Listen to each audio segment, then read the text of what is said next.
How's it going, everyone? My name is Logan Kilpatrick. I'm the community manager for the Julia language. I'm just hopping in here for into the Julia for Data Science Julia Academy course to just help folks get started. I was reading through some of the comments, and it seems like perhaps people have a little bit of trouble just like getting the code on their computer and getting it running, which I think is totally fair. So this will hopefully help people who are in that position. Hey, I want to do this course. I see where the code is in this GitHub repository. How can I now sort of bridge that gap between these two things? And that's exactly what we're going to walk through. So if there's questions about how to do that, how to actually get the coding material up and running on your computer, then this is the correct video for you. If you're sort of not worried about it or want to progress forward to another video, that's totally cool and feel free to do so. But for folks who perhaps need a little bit more help getting started, the place that we're going to want to go to first is the Julia Academy website on GitHub. So it'll look something like this, and we'll be able to see the commits and all that good stuff. But what's super interesting to us and what we really want to do is just download the code and get it running on our computer. So we can click on the code button. I'm making a couple of assumptions in this video. I'm assuming that folks know how to use Git, how to use Git on their computer. I'm assuming that folks have Julia installed already.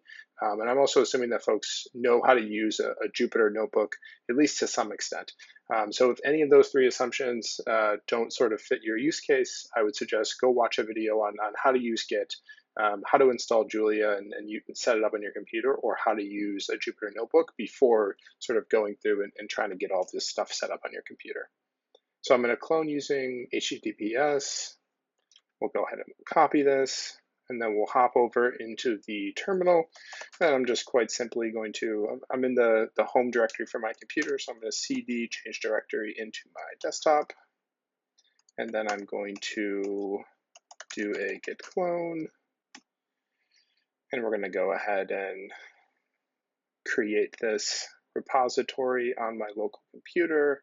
It's doing lots of downloading and all that good stuff. As soon as this is done, we will progress forward into the next step. Wonderful. So we've got the repository downloaded now onto my computer, into my desktop.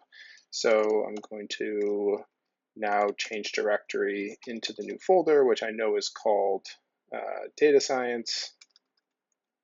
So we're going to change directory into data science. Now I can do an ls, which is a list command, and I can see all the stuff that's inside of there. So I see I'm looking in the right place, which is exactly what I want to do. And now, quite simply, all that I have to do is type in the commands to open up Jupyter, and I should be able to see all the notebooks and materials for this course right inside of my browser. So I'm going to go ahead and type Jupyter Lab, and it's going to run some stuff. And then if we go back over into my browser, I should now be able to see Jupyter. And I am able to. This is awesome. So this is exactly what I want to be able to see. You can see the notebooks on the left-hand side. All the stuff is here. And then, again, quite simply, I should be able to just run these different commands and the cells in the notebook.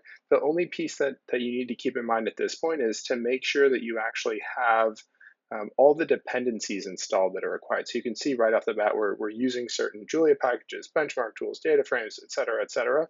We need to make sure that those get installed correctly. So the simplest way to do that is to actually hop over into a Julia terminal session, and then you can literally just download the packages automatically. So there's a couple of different ways that we can do this. The easiest way that I think folks will find easiest is if you type in a semicolon into the REPL, that will enter you into shell mode in the Julia REPL. So if you type this, now it says shell, I'm in shell mode, which is basically just like doing a normal, having a normal terminal session open. So from here, again, I'm in my home directory, which is just my username. I can again change directory into my desktop folder, and then change directory again into my data science repository that I just created when I cloned the information down onto my computer. So now we're in the right folder. And then what I can do is press the delete key, which will get me out of shell mode. So now I'm back into the normal Julia REPL. If I was to do something like 1+1, it'll execute that command for me. But what I need to do is, again, specifically, we're trying to get all these dependencies installed. And the way that Julia manages all these dependencies is through something called a project file. There's another file called a manifest file. So these two files in tandem manage the dependencies for the project. And really quickly, if we go back over to the view of the Jupyter Notebook, we should be able to see inside of here, there's a project file.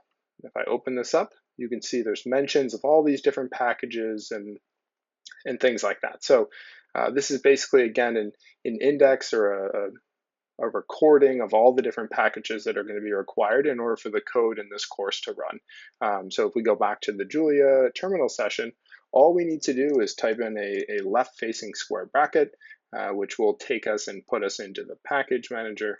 So I can go ahead and type that. You can say pkg.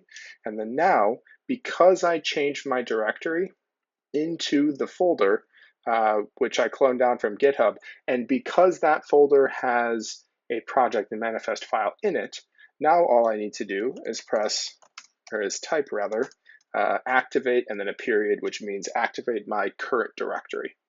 So you can do that, and it says now I can actually see exactly what it's doing. It's activating an environment at desktop data science project.toml. So this is exactly what I want to happen, and now you can actually see, if I move my head slightly, that we now have this data science environment activated in the package manager. So if I type st, or more verbosely, just the word status, this will tell me all of the packages that are going to be required based on the project file.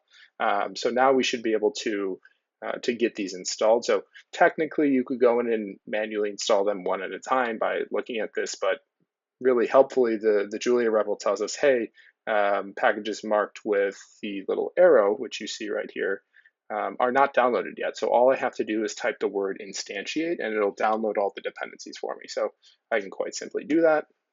It'll probably take a minute to download all these dependencies, but after that's done, I should be good to go, and we'll go and try to run one of the notebooks just to make sure that I'm being truthful and honest and everything is going to work. So hopefully this video helps. Again, I was reading through the comments, and it seems like folks perhaps had a little bit of trouble with some of these, just like the installation stuff and getting things set up. So this will, again, hopefully help resolve this. So we're getting an error right now. This may actually be something that you come across. So one of the dependencies for this course is a package called rcall, and it'll just basically allow us to call make our commands happen directly from our terminal and within a Julia session, which is super cool. There's a really quick fix to get this resolved, and I'll pop it up onto the screen here. But all I have to do to fix this problem is type in what you see here on the screen. I'm going to delete this. I'll explain in a second what this means, but basically to get rcall set up correctly, if you don't have R set up already, is to basically set this environment variable, if you will, within your Julia session, and just do a little star right there. And what that means is basically like TBD, like, hey, I'll set up R in a minute, and then all I have to do is run a specific command in the terminal. And what I'm going to run is I'm going to say using pkg, which just allows us to use the package manager outside of, or use pkg outside of the package manager rather. And then I can do package.build rcall. This is probably going to take a second to finish, but this is actually going to go out and install R onto my computer. So you can see there's a ton of dependencies being installed right now, 223 to be exact. But those are all the things that are required for our call to function. All right, we should be back. So we just finished going through the process of getting our call built and installed and all that stuff. So let's go back, and again, just thinking back a few moments ago, what we were trying to do is get all the dependencies for this course set up on our computer. And you can see what I'm showing on my screen right now. We're still in the data science environment that we activated before. And we're going to try once again to instantiate and see whether or not we can get everything installed. So I think we're good at this point. I'm just going to type status just to take a double check and make sure it looks like we have everything installed, and it looks like we do. So at this point, I believe we have the packages set up correctly, and we should be good to go. The way that we're going to test this out is we're going to go back to the Jupyter notebook that we had up and running before, and I was just pulling up some of the instructions for our call really quickly behind the scenes. But if we go back to the first notebook for this course, we should be able to just start running some of these commands, and specifically these initial commands here should, where we start using some of these packages, these should all work correctly because we've installed all these packages. So let's give it a shot and see what happens.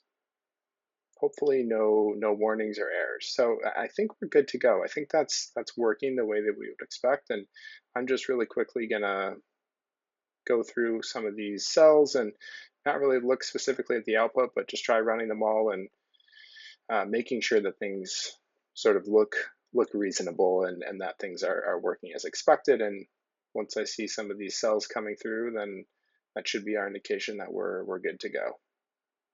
Awesome. It looks like we are operational and fully functional. So again, hopefully this was helpful for folks just to sort of get some of the initial stuff set up.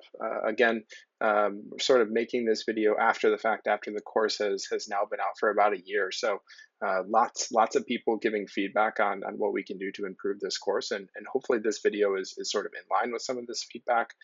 You can also see in this notebook, we've addressed some of the bugs that folks had brought up. So hopefully this is helpful. Hopefully if there's more questions, please comment something or let us know by opening an issue on GitHub, and we'll try our best to address those problems, hopefully in a more timely manner than some of the previous feedback. So thanks for sticking with us. And as always, if there's questions or things that we can help out with, opening an issue on GitHub, find us on Twitter, all those good things. I'll talk to everyone later. See ya.